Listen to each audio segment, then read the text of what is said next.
So, what are we talking about today, Emma? We are talking about jobs. Yeah, sort of. Work-life balance. Yeah. Like working when you have kids and all that. Yeah, work-life balance. I think I summed it up. This episode is called Full-Time Job.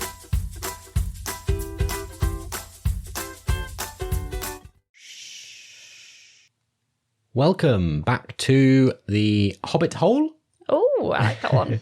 Here in the Crippen household, it's pretend nighttime, because it's not actually nighttime. But you know, whenever you're listening to this, it's time to unwind, take a break from tidying the toys. Although if you're doing something, you know, that requires concentration, don't take a break and unwind, you know, like driving or something.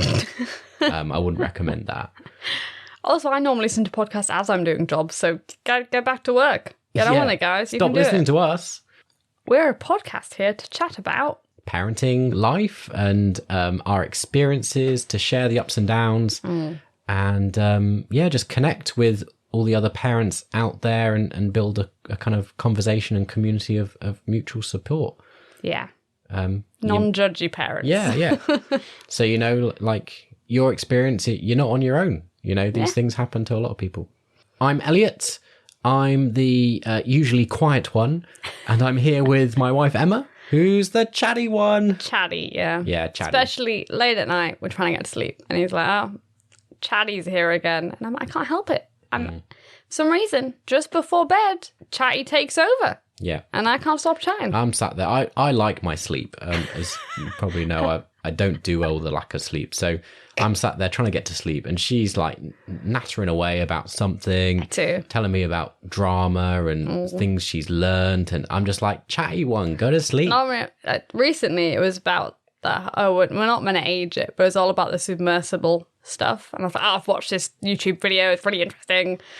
Blah, blah, blah, blah. And he was just like, I don't need to know. I don't need to know all these facts. And I'm like, but I need to tell you. I find it very interesting. I want to share. Yeah, I'm probably going to cut that bit out. I feel like it's accurate. If you know us in real life, outside of listening to our voices, you'll probably think that I'm quite quiet, and you'll probably experience Emma being quite chatty. So when you say you probably think you're quite quiet, I think that's just a fact. Oh yeah, that's true. But like when we talk, I'm quite chatty. Yeah, I like a talk. No, it's because you're an introvert, so you're happy with people you know, but you're not happy with people you don't know as well. That's true.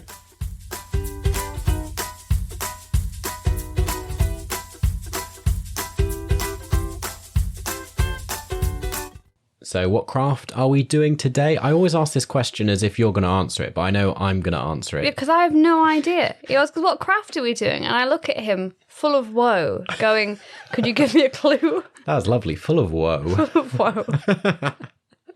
The linguist. We're doing an arty one this time that you've actually done. Oh. So this is the acrylic canvas. Do you want to explain it? I'm going to start off by saying I really hate it. So if you really hate it? I really... It's on our mantelpiece. I know. This is because, if people know, when I do art normally, I do animals. I do very fixed things. I'm not someone who can do or likes doing just, what would you call it? Like... Abstract. It's the sort of thing I like doing. It's the thing he loves. I don't like it. I find it... I want to know what something is. But you didn't really choose to do an abstract piece here. What I did is I let Lily basically draw, which at the minute is doing loads of squiggly, circly things. And then I just kind of painted it. Yeah. So if you like it, say. But if you hate it, also, I do too. So, you know, I won't be precious about it. It's not like previously we talk about making things and I'm very proud of them. This one, fair game if you say you don't like it, because I don't think I do either. As we often say, we don't claim to have any skill in crafting. We just enjoy it. So yeah. I'm sure there's loads of you out there that could do a better job. And that's great. Equally with our parenting, we don't claim to know everything by any means. We don't know what we're doing. We're just stumbling through. And we're just sharing what we're up to and see what you think.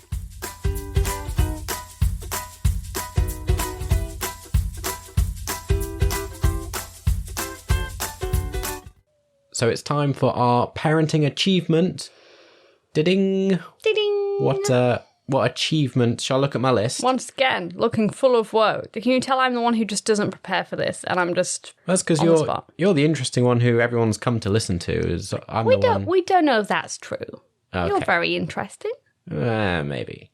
In your own unique way. Lovely backhanded compliment.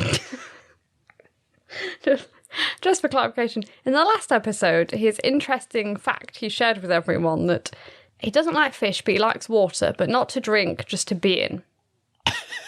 It's accurate. Yeah, I'm just saying, those are the kind of natural comments you come out with that do make you interesting, but in a weird way. That's what I'm going for. It's what my online personality is, just that bit of a weird guy. That's not your online personality, that's just who you are. So the parenting achievement that I've remembered was from when Lily was quite little and she started to play with things, and one of her favourite toys, typically with children of quite kind of like most ages, I think, but I suppose maybe if you've got older kids, you can let us know if it continues, is the most interesting things tend to be things that aren't toys. Yeah. Like cutlery and random objects and just things that... What is that? You get them fake keys. What do they want? Real keys. They want the fake keys. Yeah. So when she was like 6 months or so, maybe younger, but it stretched over quite a few months, we kind of created this weird toy that was her favourite thing, which was a xylophone stick. Yeah. And on the stick was a Yoda head. From like an old shampoo bottle that looked like Yoda. So she'd be constantly walking around with Yoda's head on a stick and like rattling it and shaking it, and she loved it. Must have been older than 6 months because she didn't walk for a while. She wasn't walking with it. Oh, no, that's true. Yeah. I think you're imposing memories on old memories. Well, I think it's because you just, when he listens back, I think you said she went walking around with him. Oh. Oh, maybe. I can't be held accountable for anything I say. And in my head, I was like, well, she can't have been that age then if she was walking. But no, you're right. I think she was crawling. I'm just correcting your thing that she wasn't walking. Because people will go, wow, she was walking at like 6 months. It's incredible. Yeah, true. Right, no, she took a while to walk. Yeah. So I don't really know what the achievement element is, but, we entertained her with a Yoda on a stick. I think that's quite a big achievement to be like, it wasn't TV or anything. It's a very simple toy. And the fail was that we had loads of toys, like loads of things to try. Because people had given us a lot of stuff, very kind, but she ignored them. Yeah. She was like, no, I want this Favourite stick toy, and Yoda. Yoda on a stick. And we used to sing the song, Yoda on a stick. You create songs for a lot of stuff. I do. If you want to hear the songs, I can do a rendition of a separate video of a lot of songs we've made up. Well, this has veered off on a tangent slightly. It has. Anyway, if you have a parenting achievement, a parenting fail, it can be this week, it can be any points that you want to share with us. Does your child like a strange toy that they've became attached to? Let us know. Have they picked up a weird habit? Yeah. Lily really likes at the minute pretending to fall over. Yeah. She goes, I think that's quite common. Yeah, I think it is. It's just quite weird. Yeah. Like, Other people tell us, is that weird or is that normal? I think it's normal, but it seems like an odd behaviour for an adult to view. Where your child, is walking completely normally and then pretends to fall over. And you have to go, oh, no, and really, big it up.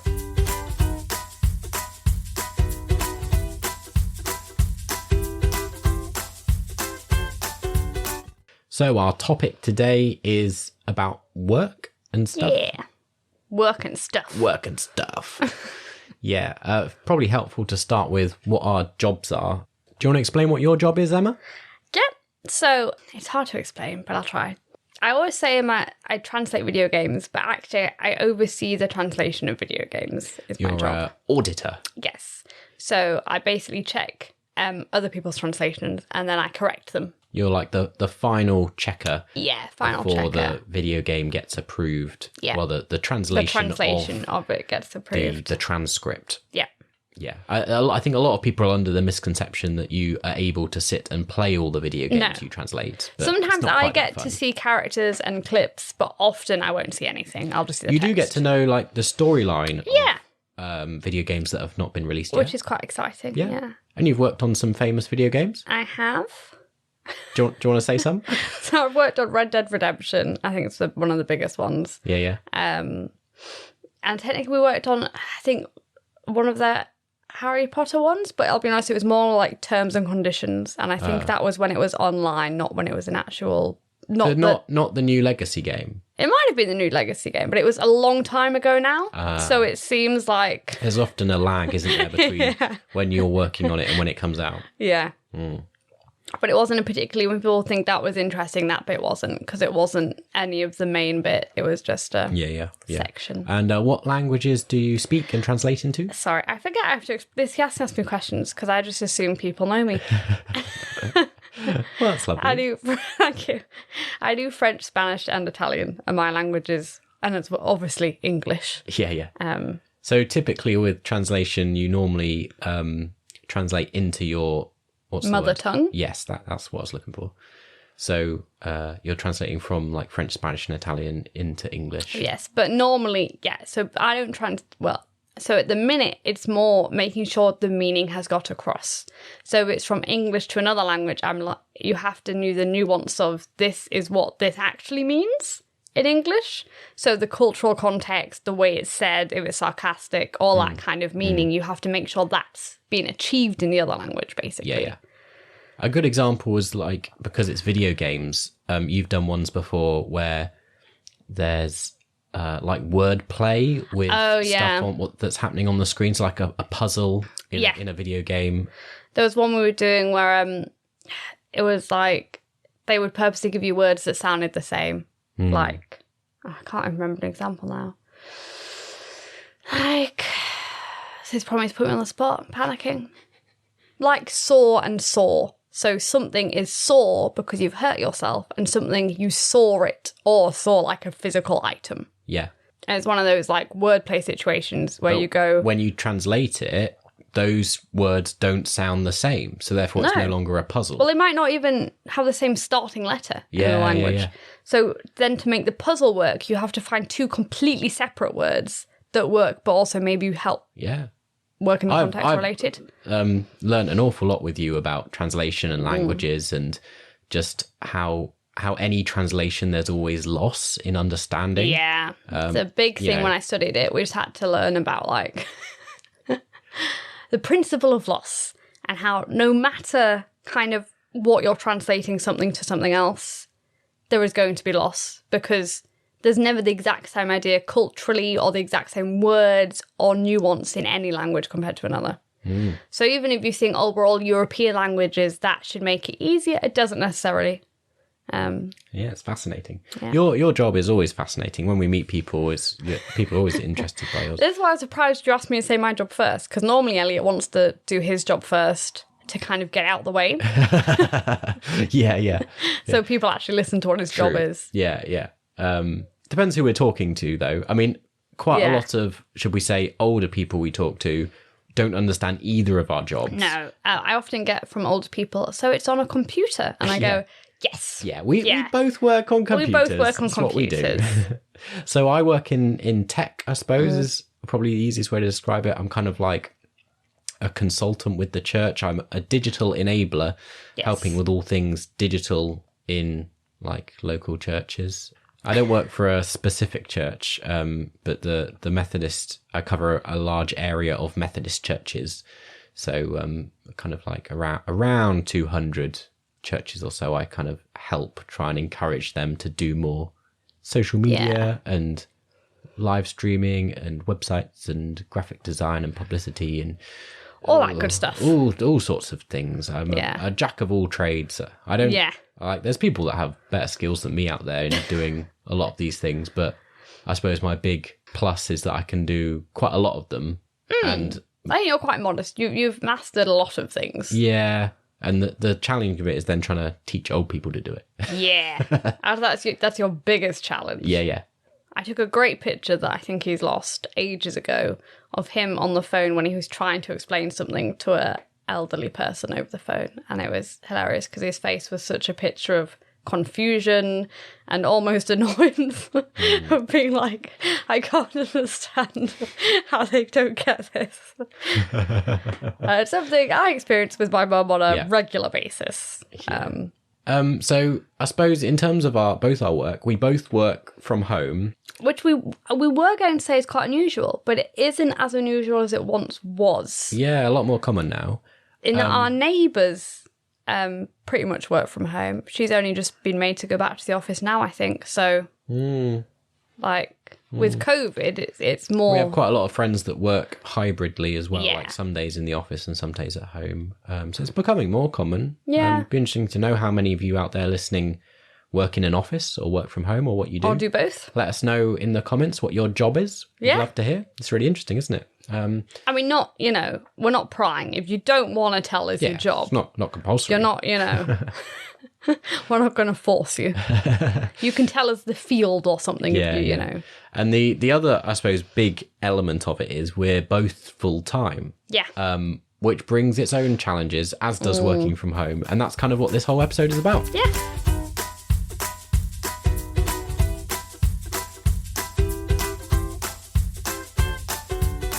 Do stay tuned till the end to see how the crafting element has gone, and there'll be a parenting tip from a listener, and we'll feature a craft from one of the listeners as well. So I already forgot what craft it was, and that's why I gave you a funny look. Yeah, but I wondered now. Why you were giving me a funny look. Yeah.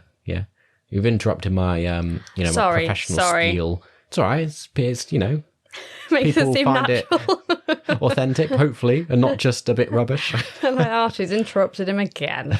So impolite. Get more involved with our Don't Wake the Baby community over on Instagram at don'twakethebaby_podcast. People can't see, but when he says underscore, I do my little hand. Yeah, she does a funny little slash with a hand. Or join us over on Facebook, our Facebook group chat, where you can talk with us and just discuss all the things we're talking about in these episodes with other parents around Yorkshire and beyond. All the links to all those things are on our webpage, which is www.kairosmovement.org.uk/Don't Wake the Baby. And I'm sure if you're listening on YouTube, it'll be in the description. Yeah, that's true. I never mentioned that, actually. Yeah, there's links to all those things in the description or show notes or, wherever the things are. While we're here, we might as well say click all the buttons. Click the like button, subscribe. Well, not the dislike button. Yeah. We've said this before. I want all the buttons. So my running gag, I hope it's funny. Share with other parents you know. He often sees my face and he's like, she doesn't find that funny. Yeah. This is it. I valiantly try to be funny and fail miserably. And that in itself is just, funny. You can laugh at me in my attempts to be silly. Yeah.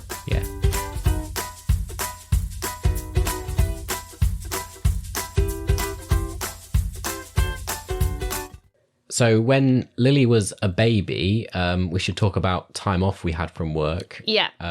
So we did things slightly differently. So I had a very typical experience of, I think I had like 2 weeks paternity leave or something. That's pretty normal, yeah. But again, because we work from home and I work from home, as a church, my employer's like very kind and flexible. So I have loads of flexibility to work around having a baby, which was fantastic, really. We couldn't have survived without the generosity of being able to, to like work in the night and be around to help you with the baby in the day and that sort of thing. Yeah. But yeah, I know a lot of mums have time off, and then there's a whole thing about going back to work. But we had a slightly different experience. Do you want to explain? So, because this is just our country doesn't particularly do maternity leave that well.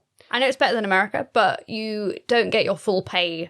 I mean, we should say it depends on who you work for. Oh, yeah. And a lot of companies can be quite generous. So but if one you're of my following, sisters works for a big pharmaceutical company. I won't name them. And they pay her very well the whole time she's off. Yeah. She's got a really good basis there. Because my company is foreign, they would just go along with whatever government suggested, which was basically you get your first 3 months, I think, you get your proper pay, and then it goes down. So I made the decision I was just having my full pay for the first 3 months. So you haven't explained the main difference. So your company is based and has an office in Paris, in France. Yes. And as a result, they follow French law around maternity leave, which they do very differently. So, well, they said I could do the English system or the French system. But okay. The French system was the one that benefited us monetary-wise better. Yeah. Looking back on it, I don't know if we made the right decision. No. I think if when we have another child, I will probably just take the 6 months off. But I did the French system where I took 3 months off because I didn't want to do the English system where I just wouldn't have any money. You would have some money, but I'm our main earner. So it's a bigger hit for me to take. I don't know. I feel like it might be a misconception here because I know, you can have 9 months off in the UK, but I don't think a lot of people always realise that that's not like paid. That's not your full wage. Yeah. Yeah.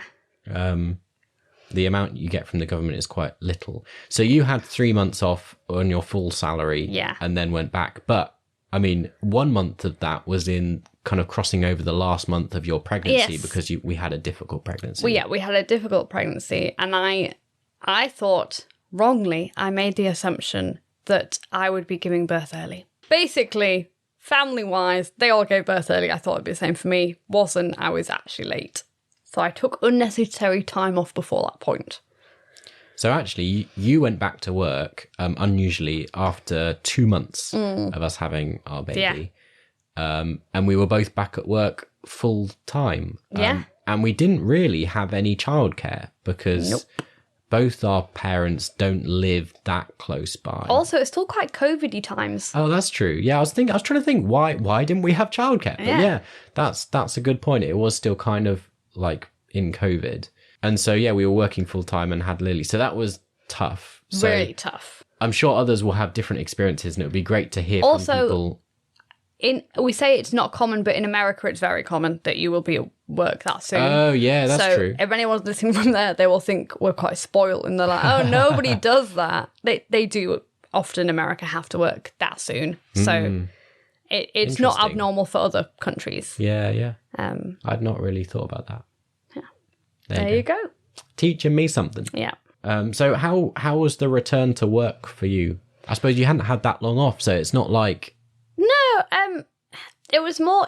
honestly, it wasn't too bad in that she was first at the age where she could lay on you. And when you're on a computer and she's laying on you, it's not too bad. So again, the advantage of working from home is you could sit there and be with Lily and work. Exactly. So it just meant you just... put her on you. It's only once she kind of got bigger and more aware of things it was harder because she then wanted your full attention. Whereas the early days, she was just happy to have that contact. So she wasn't actually that bothered you were working. She was just kind of like, I want to lay on you and that's enough for me to be happy.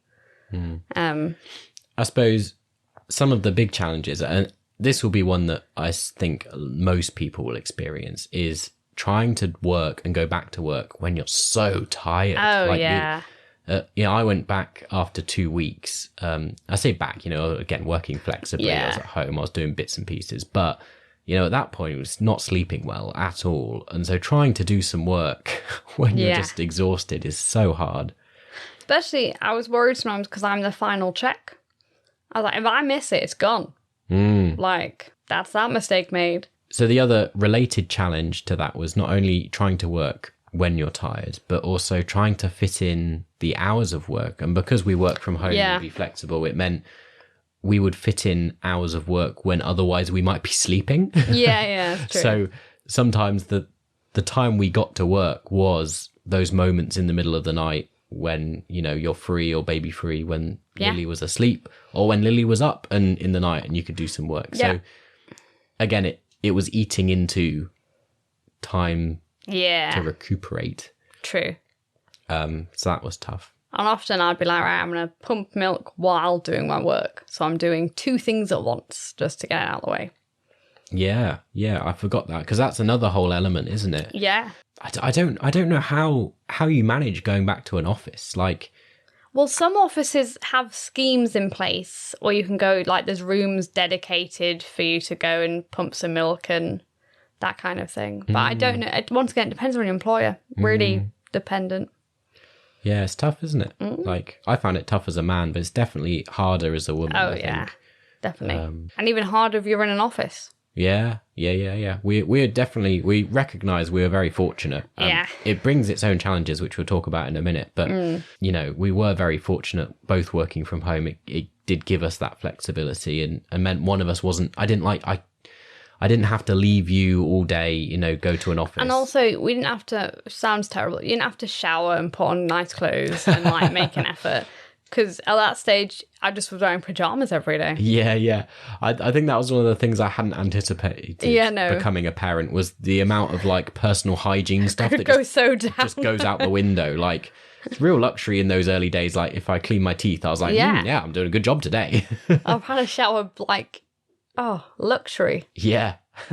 One of the challenges for us, and maybe it's unique and maybe it's not, I don't know, because we both worked from home, it was finding that balance of how we work out what's childcare and when do we fit in work. And I know around that kind of 4 or 5 months, it really wasn't working. For me, I was really struggling because we were just trying to juggle everything. You felt like you just were failing on all fronts. Yeah. So you'd be like, I'm not giving her 100% of my time. I'm not giving my work 100% of my effort.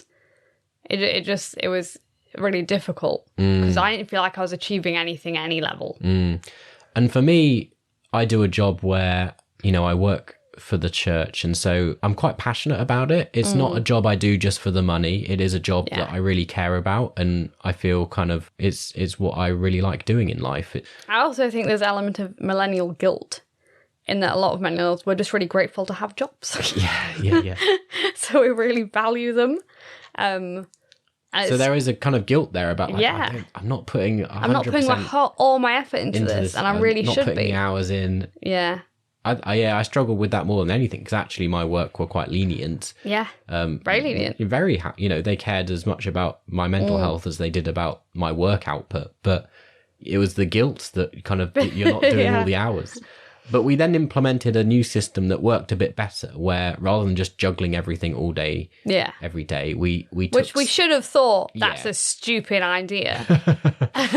We had set days then. We were like, right, so this day I'm going to take completely off work and just look after Lily all day, and the other person can go and work, do a long day. A long day of working. Like start early, end late, and get the hours in. And then we kind of swap over. Yeah, and that worked much better. Much better. Once again, might not be groundbreaking. People might go, that's what you should have done. I think, when you're sleep deprived, you just don't think of things. You're just like, I think we were just like, we'll just muddle through. Yeah. How hard can it be? But that was nice, because then I could go out for like long walks with Lily in her pram, and I didn't feel guilty then that I wasn't doing work. Yeah. And actually enjoy doing stuff with her rather than thinking, oh, she's asleep now, I could be running and doing something. Yeah, I think next time, definitely, we're going to have to think of a better way, because... Well, I think I'll just have to take more time off. Yeah, I mean, that brings its own things, doesn't it? I know it's tricky then if I'm working full-time and you're off on maternity, the kind of balance in what we could... Because we like to try and do stuff 50-50. We like to try and be equal. It's then quite hard about what that balance looks like. But we'll have to cross that bridge. We'll work it out when we get there. If that's something you're experiencing or have gone through, then give us your tips. We'd love to hear your advice. Yeah. Can't promise we'll take it, but you know. So moving forward to more recently, we've now got nursery and childcare, and it's a lot better now. It is. It's super expensive though. Yeah. I mean, the work-life balance is better. Oh, yeah. But it's costing us a lot of money. Really enjoys it. Like, it's definitely worth it on the scale of Lily loves nursery and loves spending time with other children. That's well worth it. It's when I used to think we weren't well off, but now I realise I'm spending nearly £500 a month, basically. Spending Elliot looked at me like, is that right? And then he was like, yeah, but that is. Well, that's not the full amount, because that's just for 2 days. That's just for nursery. That's 2 days. I did say nursery. Yeah, but you could be in nursery all week. Oh, yeah, no, that's two days of nursery. Yeah, that's not a week of nursery. So. I think we're in an expensive area for nursery. But I have heard of others who pay a lot more than us as well. So That's a sad thing. Some people are paying more for their 2 days of nursery. We won't dwell on that. Let's not dwell on that. I'm just saying, I never considered as well off. And now I'm like, wow, I used to have that money that, would just go into savings. That seems incredible. What was I doing? When Lily first started nursery, there was a different dilemma with the work-life balance, which was suddenly we had days where Lily wasn't here. Yeah. But bizarrely, it then felt like we had time to do all the stuff we were putting off. Like housework, shopping. Like you suddenly had space to do these things, but really we were meant to be working. Yeah. So we often found days when she was at nursery really useful time, but then the kind of guilt returned of like, oh, I've not done any work I've not today. done much work today. I've done all tasks around the house, I won't name her because I don't know if she wants to be in the podcast, but we have a nanny who comes once a week on a Wednesday to look after Lily. And that's what we got before nursery because we wanted just some extra help. And she's wonderful. But our new problem with that is Lily's gone through a phase where she realises when the nanny comes that we're still upstairs and she's just downstairs. So the nanny has to take her out normally about first thing once she arrives because Lily's quite I like you, but I have 2 parents upstairs who I could play with. And that's kind of a separate challenge we have, is making Lily know that we may be upstairs, but we're not available right now.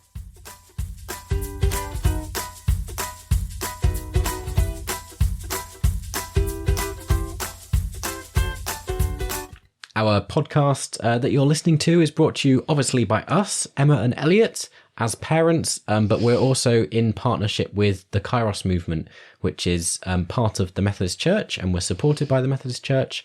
And you can find out more about all that stuff and what this project's about and who we're supported by over on our webpage, www.kairosmovement.org.uk/Don't Wake the Baby.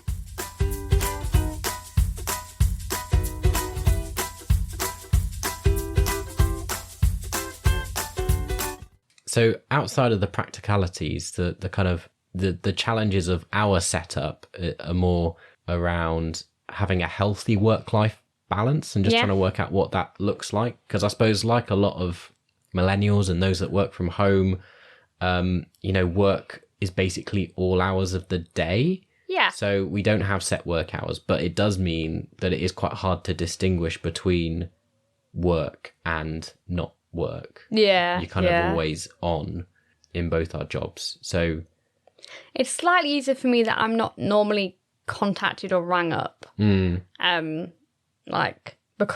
you don't have to answer emails and things. No. Well, only from my boss, but that's 1 or 2 emails. It's not a lot.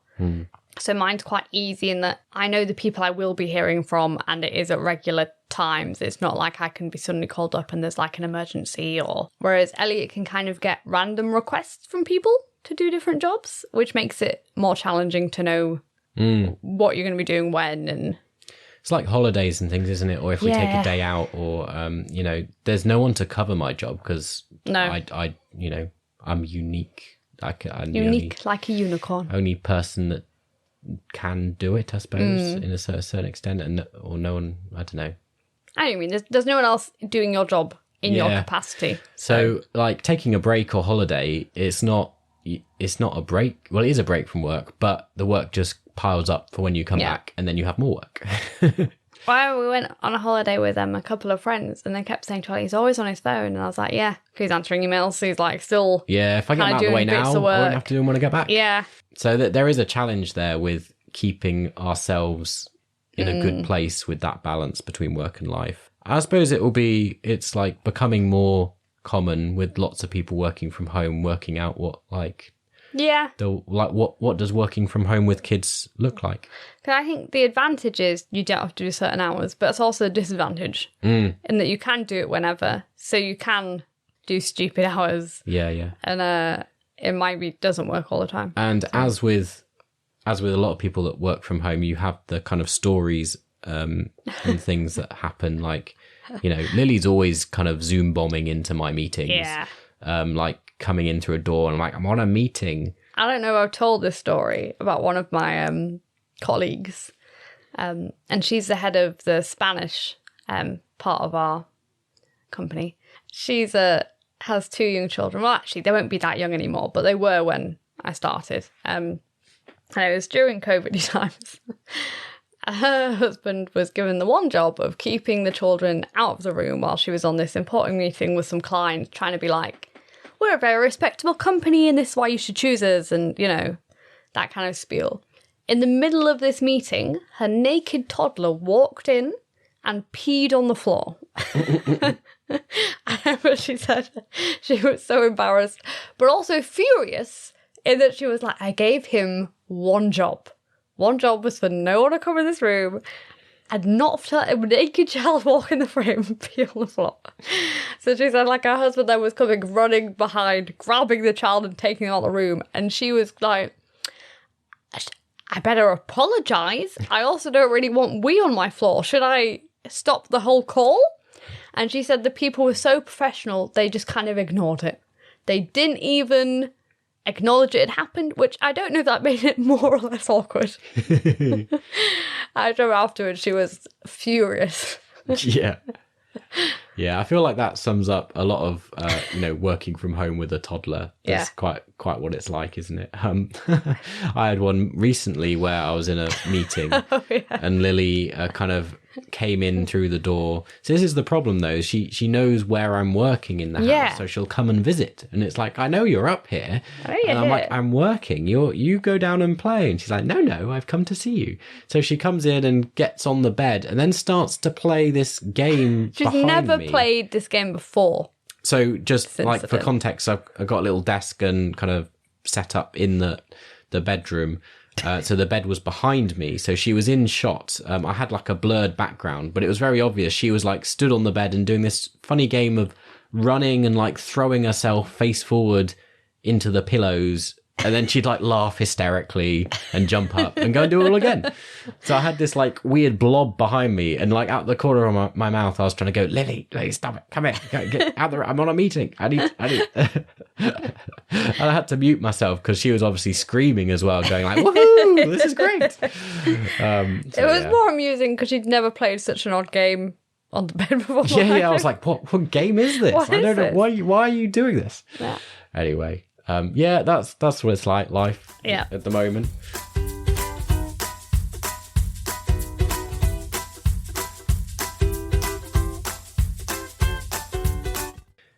Do you think things have changed? Like when we were little, I think work and parenting were done quite differently, really. Obviously, I don't think any of I was going to say none of our parents worked from home, but your dad was a farmer. Yes. He did work from home in the most, old-fashioned of senses. Literal sense. Yeah. Not on a computer, out in the fields. Yeah, I did work out in the fields. And my mum did work. So, because I knew a lot of families, probably says where I live, a lot of families where I lived, only the husband would work. The wife wouldn't necessarily work. Yeah, and we still encounter that quite a lot now, don't we? People get surprised that we both work full time. Very surprised. When we first moved here, and I remember they're very sweet at church, but I think because they're an older generation, they would say, we've moved for your husband's job. And I was like, yeah, that's why I've moved. And then they'd go, so are you like, what, like, are you going to enjoy yourself? Like, kind of like they were implying I was just going to go out shopping. Like, we've got some great shops around here. And I was like, no, I have a job. Like, I have to work. And they were kind of like, oh, really? And then I was telling them what my job was, which, so it's already... On computers. On computers. On a computer, yep. And they were just amazed. I think because a lot of people just assumed we'd moved for your job, so therefore... But that's kind of how things have changed quite a lot, that I think, like, a lot more... women were stay-at-home mums back when we were young. I think that's true. And these days, it is less common just because of... cost of living. That sort of stuff. And I feel like you need to talk about this more than me, really. But, women wanting to work as well. They have more choices. I'm more annoyed that I have to work. Like the opposite perspective. Yeah. No, as in, I want to work because I want to work. Whereas I think a lot of women... we have to work, and a lot of women then still have to run everything at home, which I I don't think is the way it should be. I think we touched on this probably in a previous podcast, in that we really intentionally have tried to make it as 50-50 as possible. But I know a lot of women who complain that they're working a full-time job, their partner's working a full-time job, but they're still working a full-time job in that they organise everything in their house. They do all the cooking, the cleaning, the childcare. Like, parenting is a full-time job. Yeah. And I mean, I think it's really important to say that as well in terms of stay-at-home mums as well. That is a job. Yeah. Or stay-at-home dads. Yeah, whichever way you want to do it. Yeah. It's a really hard job. And that we really, not in a nasty way, it's nice working when she's at nursery. You have that breath to enjoy yourself and, you know, the freedom. Which a stay-at-home parent, you won't have that. But that's what's also changed as well because of that. So when we were little, I think it was less common to go to nursery as a kind of essential childcare. So Yeah, I didn't go as young. I didn't only went to nursery the year before I went to school as almost like a preparation, because See, once again, that's different. We went to nursery quite young. Oh, did you? But I suppose that's because my mum was working. Yeah, that's true. My mum didn't work initially. I'm not quite sure how long for when she went to work. Yeah. But also there were 4 of you. Like, Yeah. talk about a full-time job. I mean, looking after 4 of you, that's a challenge. It is. I can't even imagine it. It's hard enough with 1. It is. Imagine 4 of them running around. But yeah, so we went to nursery fairly young. It was still older than Lily, though. Because I think even now a lot of people, their children seem to go at 3 when it's part of it's paid for. Like, you get some 3 hours. Point. Yeah. Because I saw a lot of posts on Facebook, people like, first day at nursery. And in my head, I'm like, well, they look quite old. Yeah, so Lily went when she was a year. Yeah. But we know people that, I mean, our nursery will take them from 6 months. 6 months, I think. Is that the, yeah. I can see how that might work. Yeah. We had a nanny from that point because it was a bit easier, and then she went a year. But we know from our neighbours as well, who are also have a child about to start school, that again, like the work-life balance, it changes again because like school day is a different length to nursery. Shorter than nursery. So it's like, what do you do there? That's a bit complicated. We haven't hit that point yet. No. We only have a 2-year-old. So we'd love to hear from you if you have a slightly older child and how that's changed things for you if they've started school. How does that affect like work and life and what the challenge is? We'll find out. We'll find out when we get there.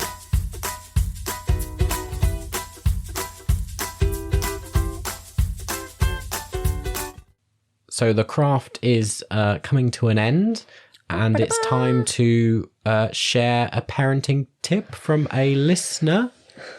Do we have one? Okay, this is a tip from me, but I've stolen from Bluey. Very good. Tip from Bluey? Yeah. During a day, make 10 or 15 minutes where you're not doing anything for work and where you can give your full attention to play. You don't have to do it all day, just give them that devoted time at some point. So you feel better that you've done something completely, given 100% of your effort in, and that your child has that time to actually play and do something fun with you. Yeah, that's a good one, actually, because for me, like I say, I work kind of very flexibly all the time. So I'm often playing with Lily and in the other hand have my phone and like writing an email at the same time. So I'm like multitasking. It is good sometimes just to be like, right, I'm going to really focus on doing some fun playtime now. And then... So common complaint Mama has about Baba, and that I'm like, she wants your full attention right now. She doesn't want half attention. I feel like this tip is directed at me somewhat. It's like insulted. It wasn't actually, but it feeds in well to your point about being distracted. There we go. Well, I hope our random ramblings have been useful to you today. And or at least mildly entertaining, not useful. Whatever. You can disagree with any of it. We don't know what we're doing. Do let us know your experiences, what your situation is, and how you cope with work and life and things in the comments on Instagram, on Facebook. Just get in touch however you like. Do like the video if you're on YouTube, or do whatever. Share this with your friends. Subscribe. Click all the thingy-mabobbies, and tune in next time.